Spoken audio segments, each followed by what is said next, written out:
안녕하세요. NI 지면 해설 강의를 맡은 황태규 기자입니다.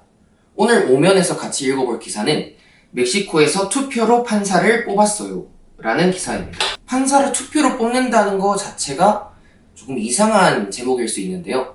같이 기사를 읽어보면서 내용을 알아보도록 하겠습니다. 첫 번째 문단입니다. 6월 3일 우리나라에서 대통령 선거가 치러졌어요. 민주주의 국가에선 국가의 주인이 국민입니다. 국민들은 투표를 통해 대통령과 국회의원을 뽑죠. 대신 판사는 대통령이나 국회가 임명하는 겁니다. 그런데 지난 1일 멕시코에선 한 번에 판사 881명을 뽑는 선거가 치러졌습니다.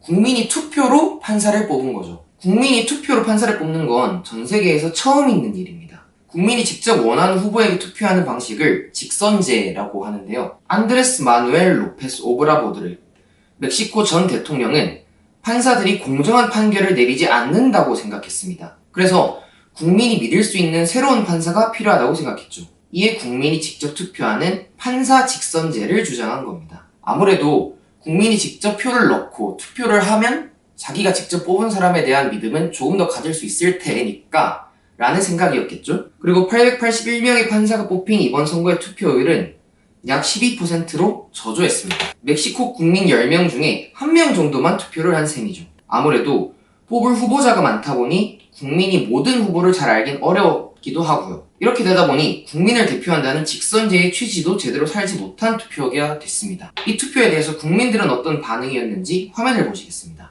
지금 보는 이 화면이 멕시코에서 판사 투표에 대한 국민들이 반대하는 시위를 담은 화면인데요.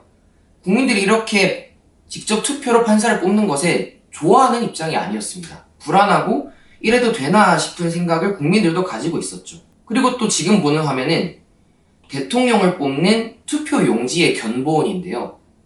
한 지역구에서 여러 명의 후보에게 투표를 해야 하다 보니 투표 용지도 이렇게 복잡한 모습일 수밖에 없었습니다. 그럼 다시 기사로 돌아가겠습니다. 판사를 투표로 뽑으면 민주주의의 핵심인 삼권 분립이 무너질 수 있습니다.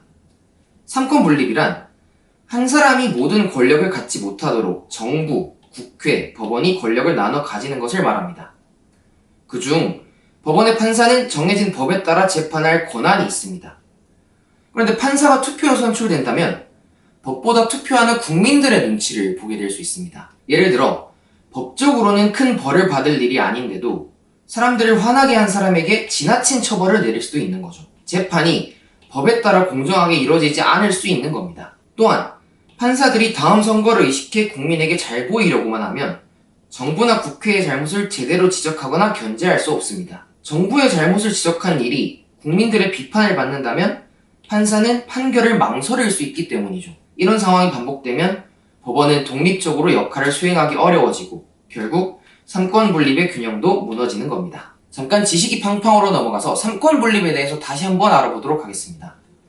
석상, 권세권, 나눌 분, 설립 이 4개의 한자만 봐도 권력을 3개로 나눠서 이루어 나간다라는 뜻이 담겨 있는 것 같은데요.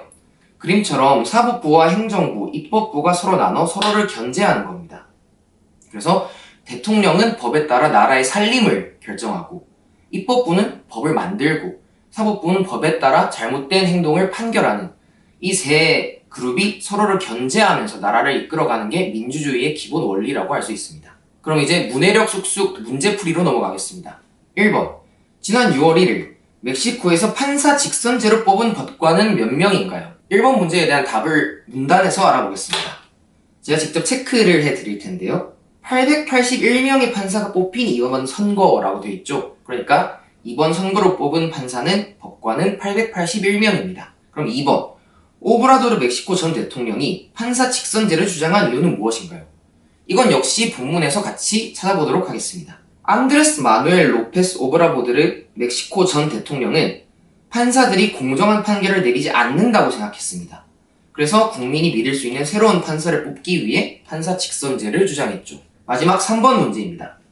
판사 직선제로 생길 수 있는 문제점을 삼권 분립이란 단어를 넣어 적어보세요. 마지막 문제도 문단에서 찾아보겠습니다. 삼권 분립이란 한 사람이 모든 권력을 갖지 못하도록 정부, 국회, 법원이 권력을 나눠 서로를 견제하는 걸 뜻합니다. 그런데 판사가 투표로 선출된다면 재판이 법에 따라 공정하게 이루어지지 않을 수 있기 때문에 법원은 독립적으로 역할을 수행하기 어려워지고 삼권 분립의 균형이 무너지게 되는 겁니다. 이렇게 3번 문제까지 풀어봤고요. 오늘 강의 여기서 마치도록 하겠습니다. 감사합니다.